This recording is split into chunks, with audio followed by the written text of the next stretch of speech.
Hello and welcome to the training of API and postman. इस पूरी training session में हम जानेंगे एपीआईज क्या होती है, वो कैसे काम करती है और पोस्टमैन जो कि एक एपीआईज रन करने का टूल है उसे हम कैसे यूज़ कर सकते हैं। हम ट्रेनिंग स्टार्ट करें इससे पहले हम देख लेते हैं इस पूरी ट्रेनिंग के इंडेक्स। सबसे पहले हम सीखेंगे, हम जानेंगे कि एपीआईज क्या होती है और एपीआईज में जेसन का क्या रोल है, ये जेसन क्या है और इसे हम कैसे यूज़ करते हैं। हम ये सारी चीज़ें एकदम स्टार्टिंग से जानेंगे। उसके बाद हम देखेंगे कि जो एपीआई डॉक होता है किसी एप्लीकेशन का, उसे हम कैसे रीड करते हैं। देन हम जानेंगे पोस्टमैन के बारे में कि पोस्टमैन क्या है, उसे आप कैसे एक्सेस कर सकते हैं और कैसे इसकी हेल्प से हम एपीआई रिक्वेस्ट जो है उन्हें हम कॉल करते हैं, इसका यूज़ हम एपीआईज के साथ कैसे करते हैं। देन हम जानेंगे कि हम कुछ एपीआई रिक्वेस्ट कैसे पार कर सकते हैं और लास्ट में हम सीखेंगे कि वेबहुक्स क्या होती है।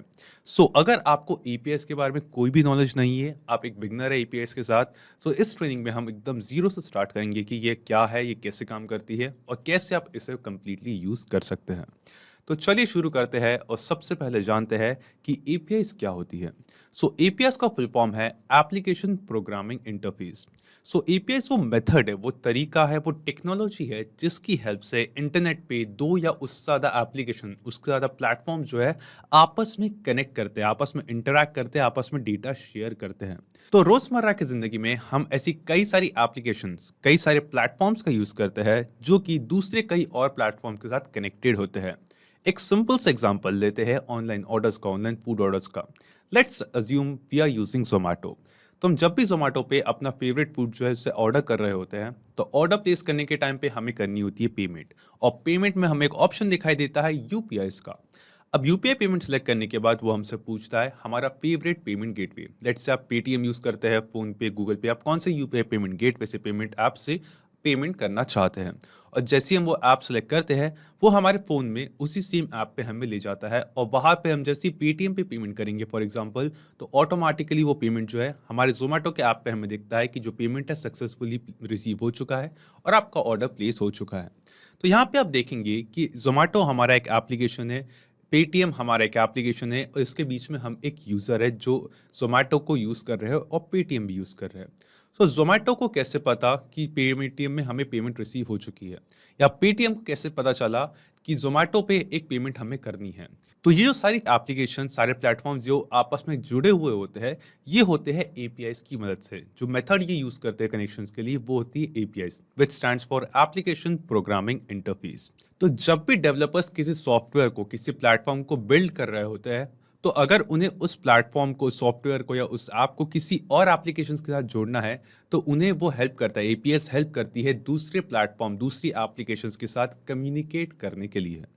अब जब हम एपीएस की बात कर रहे होते हैं, तो एपीएस में मेजरली दो चीज़ें होती है। तो पहला होता है क्लाइंट। तो क्लाइंट मीन्स द यूज़र जो एपीएस का यूज़ कर रहा है, और दूसरा होता है सर्वर। क्लाइंट जो है वो सर्वर को रिक्वेस्ट करता है, और उस रिक्वेस्ट को, जो रिक्वेस्ट क्लाइंट ने सर्वर को भेजी है, सर्वर उस रिक्वेस्ट को प्रोसेस करके जो उसका डेटा है, जो रिक्वेस्ट का रिस्पॉन्स है, वो क्लाइंट को देता है। कुछ इस तरीके से क्लाइंट और सर्वर के बीच में जो कम्युनिकेशन होता है, एक प्लेटफॉर्म, एक एप्लीकेशन और दूसरे एप्लीकेशन के बीच में जो कम्युनिकेशन होता है, ये कम्युनिकेशन पॉसिबल हो पाता है एपीआईज की मदद से। अब ये क्लाइंट सर्वर क्या है, रिक्वेस्ट रिस्पॉन्स, ये सारी चीज़ें क्या होती है, इन्हें हम इस ट्रेनिंग में आगे जानेंगे। बट फिलहाल के लिए हम जान लेते हैं कि एपीआईज वो मेथड है जिसकी हेल्प से मल्टीपल एप्लीकेशंस जो है वो आपस में कम्युनिकेट करते हैं। अब ये जो एपीआईज का कॉन्सेप्ट है, इससे हम एक रियल लाइफ यूज केस, एक रियल लाइफ एग्जांपल की मदद से समझते हैं। लेट्स से हम एक एग्जांपल लेते हैं रेस्टोरेंट्स का। हम गए एक रेस्टोरेंट में जहाँ पे हम एक क्लाइंट है। अब रेस्टोरेंट में जाते ही हम सबसे पहले क्या करते हैं, हम वहाँ पे उस रेस्टोरेंट का पहले मेनू देखते हैं, और मेनू चेक करने के बाद हम वहाँ पे एक ऑर्डर प्लेस करते हैं। हम अपना जो ऑर्डर है, जो हमारी रिक्वेस्ट है, वो वेटर को बताते हैं, हम अपना ऑर्डर प्लेस करते हैं। हमारे ऑर्डर प्लेस करने के बाद जो वेटर है वो उस ऑर्डर को शेफ के पास लेके जाता है, किचन में लेके जाता है। अब ऑर्डर रिसीव होने के बाद जो हमारा शेफ है वो उस ऑर्डर को प्रिपेयर करेगा, वहाँ पे कुक करेगा, और फिर उस फूड को प्रिपेयर करने के बाद जो शेफ है वो जो डिलीवर्ड डिश है उसे वेटर को वापस देगा। तब उसका जो वेटर है उस डिश को जो शेफ ने बना के दी है उसे हमें कैरी करके हमारे टेबल पे हमें सर्व करेगी। यहाँ पे जो है एक सिंपल सा एग्जांपल है एपीएस का, जिसमें तीन अलग अलग फैक्टर्स इन्वॉल्व है। पहला है क्लाइंट, दूसरा है वेटर और तीसरा है किचन, जो कि हम सर्वर की तरह ले सकते हैं। तो क्लाइंट जो है वो हमारा यूजर है जो किचन है, जो शेफ है, वो हमारा सर्वर है जो हमारे रिक्वेस्ट को, हमारे ऑर्डर्स को प्रोसेस करता है। बट क्लाइंट से उस सर्वर तक जो ऑर्डर ले जाने का काम है वो है एपीआईज का, वो है वेटर का। सो वेटर क्या है? वेटर एक इंटरफेस है जो हेल्प करता है क्लाइंट को और शेफ को आपस में कम्युनिकेट करने में। सो एपीआईज जो है वो जो क्लाइंट के रिक्वेस्ट है हम एपीआईज को सेंड करते हैं। एपीआईज देन उन रिक्वेस्ट को शेफ के पास लेके जाता है, किचन में लेके जाता है, एक सर्वर में लेके जाता है। देन उसके बाद जो सर्वर है, जो शेफ है, उस उन रिक्वेस्ट को प्रोसेस करेगा, उस ऑर्डर को प्रोसेस करेगा एंड देन उस रिक्वेस्ट का जो रिस्पॉन्स है वो वापस वेटर को देगा। अब रिस्पॉन्स मिलने के बाद अपनी डिश जो है वो प्रिपेयर करने के बाद जो वेटर है, जो एपीआई है, वो हमारे किचन से, हमारे सर्वर से उस डिश को वापस लेके आएगी और क्लाइंट को वो जो रिस्पॉन्स, वो जो डिश है वो सर्व करेगी। सो यहाँ पे एपीआई का रोल किसने प्ले किया है? वो है वेटर, जो कि क्लाइंट से भी कम्युनिकेट करते हैं, उनसे भी ऑर्डर्स, उनसे भी रिक्वेस्ट लेती है एंड देन वो सर्वर के साथ, किचन के साथ भी कम्युनिकेट करती है। So waiter is the API, application programming interface over here, जो कि जो हमारा एप्लीकेशन प्रोग्राम है जो कि सर्वर में होता है, उससे इंटरैक्ट करने में उसका जो इंटरफेस होता है उसकी तरह काम करती है। सो क्लाइंट जो है वो डायरेक्टली सर्वर्स के साथ कम्युनिकेट नहीं करते, वो एपीआईज के थ्रू बात कर रहे होते हैं, कम्युनिकेट कर रहे होते हैं सर्वर्स के साथ। अब इसके बाद हम देखेंगे कि जो एपीआईज है उनके भी अलग अलग टाइप्स होते हैं। सो बेसिकली एपीआईज जो है वो तीन अलग अलग टाइप की होती है। पहली है rest API, which stands for representational state transfer. दूसरी है soap API, which is simple object access protocol. और तीसरी है ग्राफ क्यूएल एपीआई। अब इन तीनों एपीआई के जो बेसिक कॉन्सेप्ट्स है, जो बेसिक प्रिंसिपल है, वो सेम है कि एपीआई क्या करती है, बट तीनों में थोड़े बहुत डिफरेंसेस है, थोड़े बहुत चेंजेस है कि ये किस तरीके से काम करती है। फिलहाल जो रेस्ट एपीआई है वो सबसे पॉपुलर है, मेजरली सबसे ज़्यादा रेस्ट एपीआई ही यूज़ की जाती है। सो जो रेस्ट एपीआई है वो स्टैंडर्ड एचटीटीपी मेथड्स जो है उनका यूज़ करती है। स्टैंडर्ड एचटीटीपी मेथड्स मतलब जो नॉर्मल हम डे टू डे लाइफ में इंटरनेट यूज़ करते हैं, जिस तरीके के लिंक्स, जिस तरह के यूआरएल्स हम यूज़ करते हैं, जो प्रोसेस, जो टेक्नोलॉजी उसके पीछे यूज़ होती है, उन्हीं पे ये काम करती है। जैसे कि जो नॉर्मल रेस्ट एपीआई है वो किसी ब्राउज़र से, पोस्टमैन से, क्रोम से, सफारी से, इस तरीके से ब्राउज़र जो हमारे होते हैं उन बेसिस पे भी काम करती है। जैसे हम किसी वेबसाइट की लिंक एंटर करते हैं और हम उस वेबसाइट पे पहुंच जाते हैं, कुछ उसी प्रिंसिपल्स पे रेस्ट एपीआई जो है वो काम करता है। अब रेस्ट एपीआई जो है वो, उसकी खासियत ये है कि वो अलग अलग फॉर्मेट्स में जो डेटा है वो सेंड करती है। तो जब भी हम एपीआईज का यूज़ करते हैं, हम किसी तरीके का डेटा सेंड या रिसीव कर रहे होते हैं। जब एप्लीकेशंस के बीच में कम्युनिकेशन होता है एपीआईज के थ्रू, या तो वो डेटा सेंड कर रहे होंगे या डेटा रिसीव कर रहे होंगे। सो रेस्ट एपीआईज में अलग अलग फॉर्मेट्स के जो डेटा है उन्हें हम सेंड और रिसीव कर सकते हैं। अलग अलग फॉर्मेट जो कि होते हैं JSON, XML, plain text, form data, HTML. इन सभी में से जो जेसन है वो सबसे ज़्यादा पॉपुलर है, और इस ट्रेनिंग में भी हम सीखेंगे कि ये जेसन क्या है और कैसे आप जेसन फॉर्मेट में जो डेटा है उसे क्रिएट करते हैं और उसे अंडरस्टैंड करते हैं। और हमने देखा कि जो रेस्ट एपीआई है वो स्टैंडर्ड एचटीटीपी मेथड्स का यूज़ करती है, जैसे कि गेट, पोस्ट, पुट, पैच और डिलीट। सो यहाँ पे जब एचटीटीपी मेथड्स की बात आती है तो हम यहाँ पे इस ट्रेनिंग में ये भी सीखेंगे अगले पार्ट में कि ये एचटीटीपी मेथड्स क्या है। ये एचटीटीपी जो होता है, हाइपरटेक्स्ट ट्रांसफर प्रोटोकॉल, ये प्रोटोकॉल क्या है, ये कैसे काम करता है, ये जो मेथड्स है get, post, put, patch, delete, इसे हम कैसे यूज़ करते हैं, इनकी क्या फंक्शनैलिटी है, इन सभी चीज़ों के बारे में।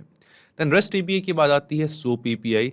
अब सोप एपीआई जो है वो सिर्फ एचटीटीपी में लिमिटेड नहीं है, जैसे कि रेस्ट एपीआई जो कि सिर्फ एचटीटीपी मेथड्स का यूज़ करती है, सोप एपीआई के साथ ऐसा कोई केस नहीं है। वो एसएमटीपी या फिर जो अदर इंटरनेट के प्रोटोकॉल्स है उनके थ्रू भी कम्युनिकेट करती है, उनके थ्रू भी काम करती है।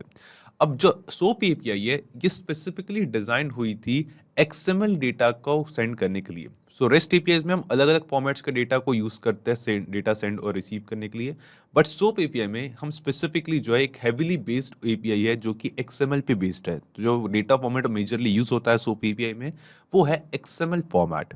एंड देन यहाँ पे सोप एपीआईज में अगर कोई एरर आ जाए, अगर कोई इशू आ जाए, तो उसे हैंडल करने के लिए सोप फॉल्ट एलिमेंट, जो बेसिकली एक अलग स्ट्रक्चर है, उसका यूज होता है। रेस्ट एपीआई में अगर एरर आता है तो हम नॉर्मल एचटीटीपी मेथड्स में जो एरर होते हैं, जो स्टेटस कोड होते हैं, उनका यूज करते हैं। बट सोप एपीआई जो है वो सोप फॉल्ट एलिमेंट को यूज करती है एरर्स को हैंडल करने के लिए। अब जो तीसरे टाइप की एपीआईज है वो है ग्राफ क्यूएल एपीआईज। अब ग्राफ क्यूएल एपीआईज क्या है? ये बेसिकली एक क्वेरी लैंग्वेज है एपीआईज के लिए, जो कि रियल टाइम में एग्जीक्यूट होती है। अब ग्राफ क्यूएल एपीआईज में हम क्या करते हैं, जो क्लाइंट है वो रिक्वेस्ट करता है एंड पॉइंट पे, एपीआईज पे या फिर सर्वर्स पे एक क्वेरी को। बेसिकली वो एक क्वेश्चन पूछता है एंड देन उसके बेसिस पे वो जो क्वेरी उन्होंने सेंड की है वो रन टाइम पे प्रोसेस होती है और उसके बेसिस पे रिस्पॉन्स रिसीव होता है। सो यहाँ पे ग्राफक्यूएल एपीआई में हमारे पास एक फंक्शनलिटी होती है, एक फीचर होता है कि हम एग्जैक्टली उतना ही डेटा रिसीव करें जितना हम चाहते हैं। लेट्स टेक एन एग्जांपल कि मैं कस्टमर का ईमेल सेंड कर रहा हूँ सर्वर को या फिर एपीआई के थ्रू एंड मेरे को उस कस्टमर का डिटेल्स चाहिए। फॉर एग्जांपल उस कस्टमर का मुझे सिर्फ नेम जानना है। तो रेस्ट एपीआई और सोप एपीआई में जब मैं ईमेल सेंड करूंगा तो मुझे उस कस्टमर की सारी डिटेल्स रिसीव हो जाएगी।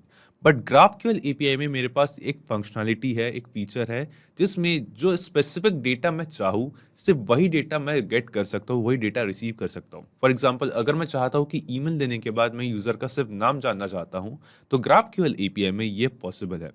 साथ ही इसका जो स्ट्रक्चर है वो थोड़ा फ्लेक्सिबल होता है और क्योंकि हम एक स्पेसिफिक सेट ऑफ डेटा भी रिक्वेस्ट कर सकते हैं, एक स्पेसिफिक सेट ऑफ डेटा भी ग्राफक्यूएल एपीआई के थ्रू ले सकते हैं, इससे जो डेटा का साइज, जो ट्रांसफर ऑफ डेटा का साइज है वो कम हो जाता है और उसी वजह से बाकी दो एपीआई से ग्राफक्यूएल एपीआई जो है वो थोड़ी फास्ट होती है। सो बेसिकली ये तीन अलग अलग टाइप की एपीआईज जो है वो यहाँ पे यूज होती है और इन तीनों में से जिस एपीआई टाइप का हम यूज करेंगे इस वीडियो में, इस पूरी ट्रेनिंग सेशन में, वो है rest API. So rest API को हम एक्सप्लोर करें उससे पहले हम जान लेते हैं ये एचटीटीपी क्या है, एचटीटीपी मेथड्स क्या होते हैं जिसका यूज रेस्ट एपीआई करती है। सो HTTP जो है it stands for hypertext transfer protocol. So basically internet पे जब भी हम कोई वेबसाइट ब्राउज करते हैं, जब भी हम इंटरनेट सर्व करते हैं, सो कुछ प्रोटोकॉल्स होते हैं, कुछ सेट ऑफ रूल्स होते हैं जिन्हें हम फॉलो करते हैं। सो वही होता है HTTP which stands for hypertext transfer protocol. Let's say अगर मुझे किसी वेबसाइट पे जाना है, मुझे गूगल पे जाना है, तो मुझे यूआरएल में www.google.com ये प्रॉपरली एंटर करना होगा। So it is kind of a rule कि हमें जो फॉलो करना है। अगर हम इंटरनेट पे कहीं भी डेटा सेंड और रिसीव कर रहे हैं तो कुछ रूल्स है जो हमें फॉलो करने होते हैं जो कि होते हैं HTTP। अब जब हम एक किसी वेबसाइट को विजिट कर रहे होते हैं तो वहां पे भी हम एक रिक्वेस्ट सेंड कर रहे होते हैं। सो यहाँ पे जब हम ब्राउजर पर एंटर करते हैं www.google.com, सो हम क्या कह रहे हैं, हम एक रिक्वेस्ट सेंड कर रहे हैं कि हमें इस वेबसाइट का जो डेटा है, जो यूआरएल, जो लिंक हमने एंटर किया उसका जो डेटा है वो हमें देखना है, हम वहाँ पे जाना चाहते हैं। सो इस तरीके से जो रिक्वेस्ट है वो HTTP में भी काम करती है। सो बेसिकली इंटरनेट पे जब भी हम कोई डेटा पास कर रहे होते हैं, सेंड या रिसीव कर रहे थे, तो HTTP जो है वो बेसिकली वो रूल्स है जिन्हें हमें फॉलो करना होता है। इससे एक सिंपल से रियल लाइफ एग्जांपल से रिलेट करके देखते हैं। लेट्स से कि आप कोई पोस्ट सेंड करना चाहता है, एक लेटर जो है वो पोस्ट करना चाहते हैं। सो यहाँ पे कुछ सेट ऑफ रूल्स है जो आपको फॉलो करने होंगे। Let's say you are the sender, तो आप किसी लेटर को सेंड करने के लिए क्या करेंगे, आप जाएंगे अपने नियरेस्ट पोस्ट ऑफिस में और उस लेटर को पोस्ट करेंगे। देन जो पोस्ट ऑफिस है, जो पोस्टल सर्विस है, फॉर एग्जांपल पोस्ट इंडिया, वो आपके नियरेस्ट पोस्ट ऑफिस से जिसको आपने भेजा है लेटर, जो रिसीवर है उस लेटर का, उसके नियरेस्ट पोस्ट ऑफिस पे जो है उस लेटर को सेंड करेगा और जो नियरेस्ट पोस्ट ऑफिस है रिसीवर का, वो उस रिसीवर को वो लेटर जो है वो डिलीवर करेगा। अब इस प्रोसेस में कुछ सेट ऑफ रूल्स हैं। जैसे कि हमें कहा जाता है कि जो हमारा लेटर है, जो हम कोरियर सेंड कर रहे हैं, उसके टॉप पे हमें जो रिसीवर है उसकी पूरी डिटेल्स, पूरा एड्रेस लिखना होता है। जैसे कि उसका नाम, उसका एक्चुअल एड्रेस क्या है, पिन कोड क्या है, सारी चीज़ें। सो ये क्या है, ये बेसिकली कुछ सेट ऑफ रूल्स है जो हमें फॉलो करने होते हैं। सो कुछ इसी तरीके से इंटरनेट पे भी कुछ डेटा सेंड या रिसीव करने के लिए जो सेट ऑफ रूल्स फॉलो करने होते हैं उसे हम कहते हैं HTTP। सो यहाँ पे जो पहला रूल जिसके बारे में हम जानेंगे, जिसका हम रेस्ट एपीआईज में यूज करेंगे, वो है यूआरएल। सो HTTP जो है वो क्या यूज करता है, वो यूआरएल, वो लिंक का, वेब एड्रेस का यूज करता है, जो कि हम इंटरनेट पे किसी भी वेबसाइट पे जाने के लिए यूज करते हैं। सो यूआरएल का जो फुल फॉर्म होता है वो होता है यूनिफॉर्म रिसोर्स लोकेटर। सो यूआरएल जो है वो बेसिकली इंटरनेट पे एक एड्रेस की तरह है। फॉर एग्जाम्पल अगर यूआरएल है www.pabbly.com, सो ये क्या है, ये इंटरनेट पे एक एड्रेस है, pabbly.com एक एड्रेस है और जब हम इसे ब्राउजर में एंटर करते हैं तो हम अपने ब्राउजर को बताते हैं कि मुझे इस वेबसाइट पे, इस वेब एड्रेस पे ले जाया जाए। सो जैसे कि हम किसी पोस्ट को, किसी लेटर को पोस्ट करने के लिए एड्रेसेस का यूज करते हैं, लोगों के घर को या फिर ऑफिस का एड्रेस यूज करते हैं, उसी तरीके से इंटरनेट पे भी जो यूआरएल्स है वो एक बेसिकली वेब एड्रेस है जिसका हम HTTP में यूज करते हैं। सो इस प्रोटोकॉल में, हाइपरटेक्स्ट ट्रांसफर प्रोटोकॉल में, हमें वो यूआरएल, वो लिंक, वो एड्रेस डालना होता है जहाँ पे हम जाना चाहते हैं या जहाँ का डेटा हम सेंड या रिसीव करना चाहते हैं। इसके बाद जो सेकंड चीज आती है वो है रिक्वेस्ट मेथड। सो जैसे कि मैंने आपको बताया कि हम इसमें जो है HTTP में भी हम इंटरनेट पे कुछ रिक्वेस्ट सेंड या रिसीव कर रहे होते हैं। तो बेसिकली जो HTTP मेथड्स है उसमें 5 अलग अलग टाइप के, अलग अलग मेथड्स के रिक्वेस्ट होती है। पहली होती है गेट, जिसमें हम कहीं से भी कोई भी डेटा अगर रिसीव करना चाहते हैं, गेट करना चाहते हैं, तो हम इस गेट रिक्वेस्ट का यूज करते हैं। सो कहीं भी हमें कोई इन्फॉर्मेशन रिसीव करनी है तो हम गेट मेथड का, HTTP मेथड का यूज़ करते हैं, गेट रिक्वेस्ट मेथड का यूज़ करते हैं। दूसरा है पोस्ट। सो अगर हम कोई इन्फॉर्मेशन जो है वो की गई सेंड करना चाहते हैं, किसी एप्लीकेशन को किसी प्लेटफॉर्म पे हम सेंड करना चाहते हैं कोई डेटा, कोई इन्फॉर्मेशन इंटरनेट पे, तो वहाँ पे हम यूज़ करते हैं पोस्ट रिक्वेस्ट मेथड का।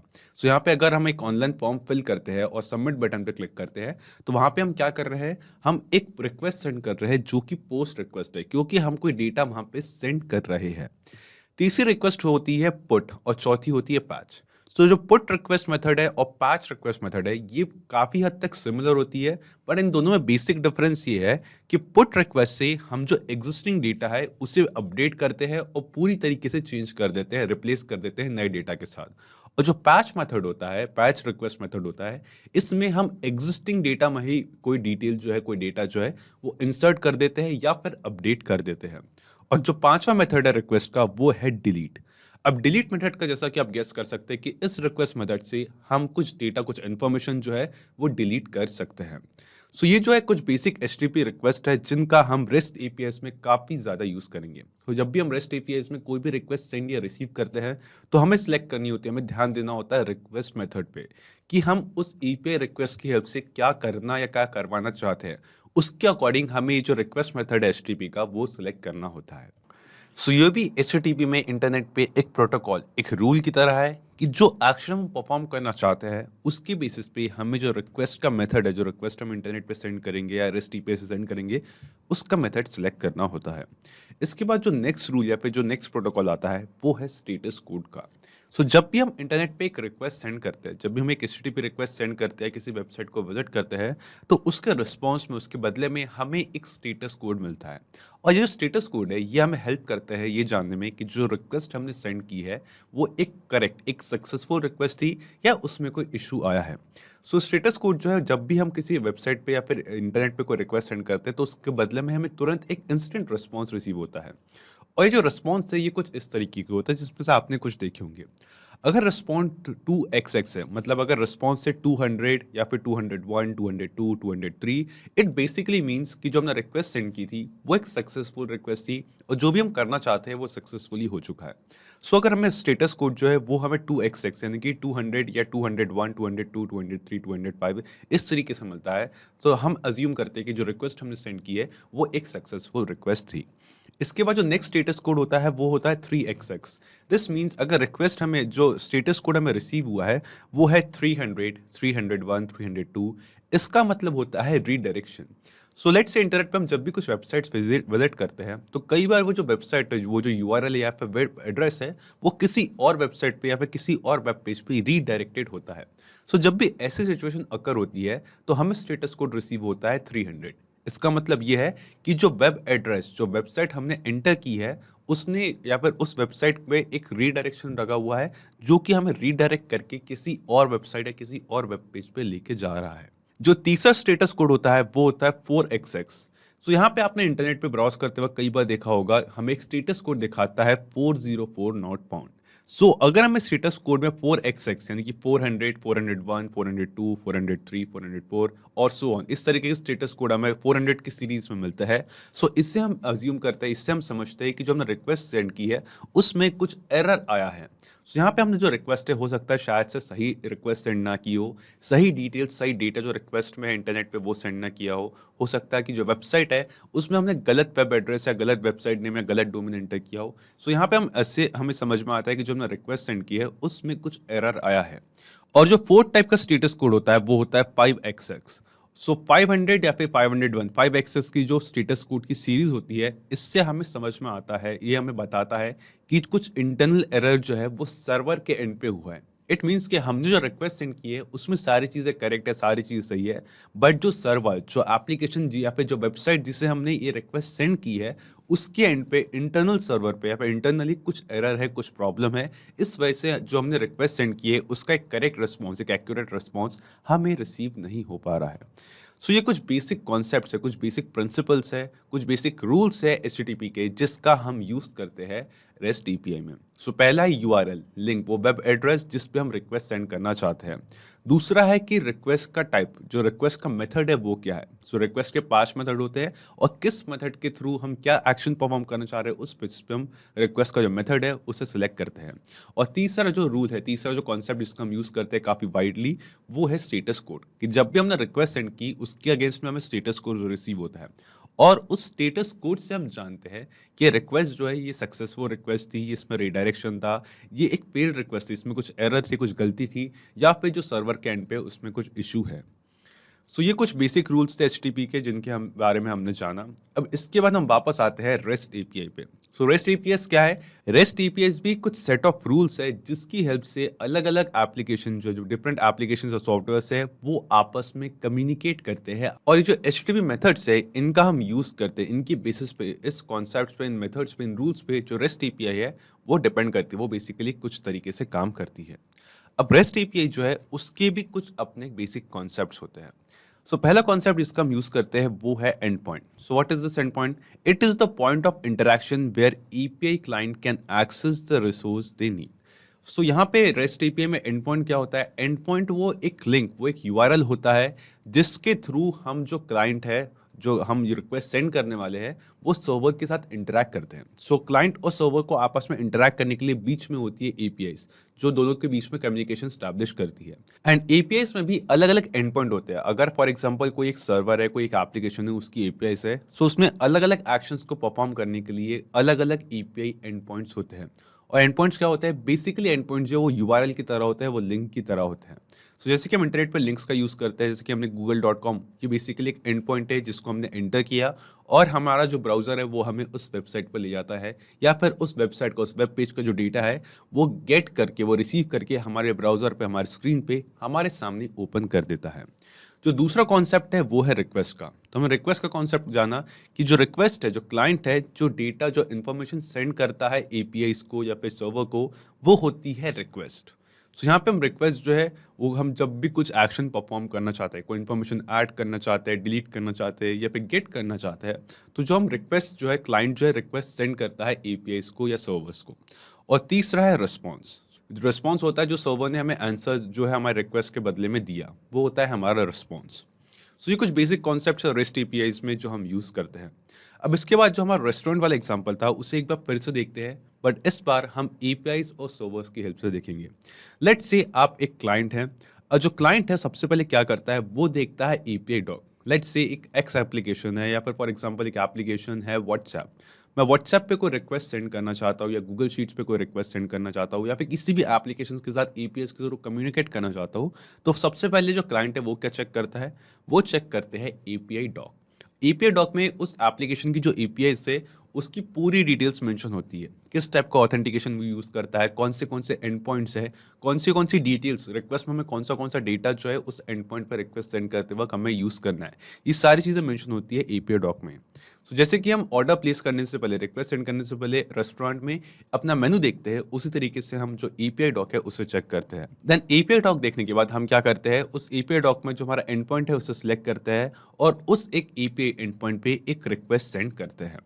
अब एपीआई एंड पॉइंट पर रिक्वेस्ट रिसीव करने के बाद जो एपीआई एंड पॉइंट है वो क्या करता है, हमसे रिसीव हुई रिक्वेस्ट को वो सर्वर को सेंड करता है। देन उस रिक्वेस्ट को रिसीव करने के बाद जो सर्वर है, जो एपीआई ने रिक्वेस्ट हमारी फॉरवर्ड की है सर्वर को, सर्वर और जो एप्लीकेशन प्रोग्राम है, जो एप्लीकेशन है जिसको हमने रिक्वेस्ट सेंड की है, वो उस रिक्वेस्ट को प्रोसेस करता है। जो भी हमने रिक्वेस्ट सेंड की है, अगर हमने क्रिएट कॉन्टैक्ट या फिर सेंड मैसेज की एक रिक्वेस्ट सेंड की है, तो उस रिक्वेस्ट को प्रोसेस करता है, हमारे ऑर्डर को प्रिपेयर करता है। एंड देन रिक्वेस्ट को प्रोसेस करने के बाद जो उसका रिजल्ट है, जो उसका रिस्पॉन्स है, सर्वर वापस एपीआई को देता है। सो एपीआई जो है वो सर्वर से रिस्पॉन्स जो है कलेक्ट करती है एंड देन जो एंड पॉइंट है, जो एपीआई है, वो हमारा जो रिस्पॉन्स है वो वापस क्लाइंट को लाके सर्व करती है कि जो रिक्वेस्ट आपने सेंड की थी सर्वर को, हमने वो रिक्वेस्ट सर्वर तक पहुंचाई, सर्वर ने उस रिक्वेस्ट को प्रोसेस किया और उसके बदले में जो रिस्पॉन्स सर्वर ने दिया, एपीआई वही रिस्पॉन्स क्लाइंट को वापस दे देती है। सो कुछ इस तरीके से जो एपीआई है वो काम करती है। बेसिकली ये गेटवे होता है जिसकी हेल्प से क्लाइंट और सर्वर जो है वो आपस में कम्युनिकेट करते हैं। सो एपीआई कहाँ आती है? एपीआई एंडपॉइंट्स जो है वो बीच में आते हैं। क्लाइंट एपीआई को एपीआई एंडपॉइंट्स पे रिक्वेस्ट सेंड करता है, एपीआई सर्वर से कम्युनिकेट करती है, क्योंकि क्लाइंट जो है डायरेक्टली सर्वर से कम्युनिकेट नहीं कर सकता। कोई भी एप्लीकेशन नहीं चाहती कि कोई भी यूज़र इंटरनेट पे डायरेक्टली उसके सर्वर्स के साथ जो है कम्युनिकेट करे। इसलिए उन्होंने एपीआईज़ बनाई। एपीआईज़ जो है वो वैलिडेट करती है कि आप कौन हैं, आप क्या डेटा चाहते हैं या क्या डेटा ऐड करना चाहते हैं या रिसीव करना चाहते हैं, क्या रिक्वेस्ट आपने सेंड की, उसे चेक करती है और सारी डिटेल्स चेक करने के बाद वो सर्वर को भेजती है। सर्वर उन डिटेल्स को एक बार चेक करता है, उन्हें प्रोसेस करता है जो रिक्वेस्ट सेंड की, और सर्वर प्रोसेस करने के बाद जो रिस्पॉन्स है वापस एपीआईज़ को सेंड कर देता है, और एपीआईज़ वो रिक्वेस्ट वापस जो है वो रिस्पॉन्स जो है वो क्लाइंट को सेंड कर देती है। सो यहाँ पे एपीआईज़ जो है वो गेटवे है जो क्लाइंट से और सर्वर से दोनों से इंटरैक्ट करता है। सो क्लाइंट भी एपीआई से इंटरैक्ट करता है, सर्वर भी एपीआई से इंटरैक्ट करता है, और क्लाइंट और सर्वर दोनों आपस में डायरेक्टली कम्युनिकेट नहीं करते। देन इसके बाद एक बार हम फिर से जान लेते हैं कि जो एचटीटीपी रिक्वेस्ट होती है, जो क्लाइंट्स रिक्वेस्ट सेंड करता है, हमने देखा है एचटीटीपी में 5 अलग-अलग टाइप के रिक्वेस्ट होती है, और get, post, put, patch, delete. और इन सेम रिक्वेस्ट टाइप को जो क्लाइंट रिक्वेस्ट सेंड करता है, तो सेंड करते वक्त वो बताता है कि वो कौन सी रिक्वेस्ट जो है, कौन से एचटीटीपी मेथड से या फिर कौन सी जो रिक्वेस्ट मेथड है वो यूज़ कर रहा है। अगर वो एक गेट रिक्वेस्ट सेंड करता है किसी एंड पॉइंट पे, इसका मतलब जो क्लाइंट है कुछ डेटा लेना चाहता है। अगर पोस्ट रिक्वेस्ट करता है, मतलब कुछ नया डेटा जो है वो सेंड करना चाहता है, नया रिसोर्स, नया डेटा, नई इन्फॉर्मेशन ऐड करना चाहता है। अगर पुट रिक्वेस्ट है, मतलब कि उस सर्वर में किसी एग्जिस्टिंग डेटा को रिप्लेस करके अपडेट करना चाहता है, उसकी जगह पे कोई और नया डेटा ऐड करना चाहता है। अगर पैच रिक्वेस्ट है, मतलब किसी एग्जिस्टिंग डेटा में कुछ नई इन्फॉर्मेशन, कुछ नई फील्ड जो है वो ऐड करनी है। और डिलीट रिक्वेस्ट आप सब गेस कर सकते हैं कि जब भी हमें कुछ डिलीट करना होता है सर्वर से, रिसोर्स से, तो हम डिलीट रिक्वेस्ट का यूज़ करते हैं। सो ये बेसिक कॉन्सेप्ट्स थे एपीआईज़ के, क्या होती है एपीआई, से कैसे काम करती है, किस स्ट्रक्चर पे, कैसे एचटीटीपी पे रेस्ट एपीआईज़ जो है वो डिपेंडेंट होती है। अब जब हम एपीआईज़ के थ्रू रिक्वेस्ट सेंड करते हैं, तो उन रिक्वेस्ट में भी अलग-अलग फॉर्मेट्स ऑफ डेटा यूज़ करते हैं। तो हमने देखा था कि रेस्ट एपीआईज़ जो है, वो अलग-अलग फॉर्मेट ऑफ डेटा को सपोर्ट करती है, जैसे कि JSON, XML, form data, plain text. So ये अलग-अलग डेटा फॉर्मेट्स क्या होते हैं, हम इसके बारे में जानेंगे अपनी नेक्स्ट पार्ट में। और इन सभी में से एक सबसे पॉपुलर डेटा फॉर्मेट है जो कि है जीसन। तो ये जीसन क्या होता है, इससे आप कैसे समझ सकते हैं, कैसे हम जीसन का यूज़ करते हैं रिक्वेस्ट सेंड करने में, इन सभी चीज़ों के बारे में जानेंगे हम नेक्स्ट पार्ट में।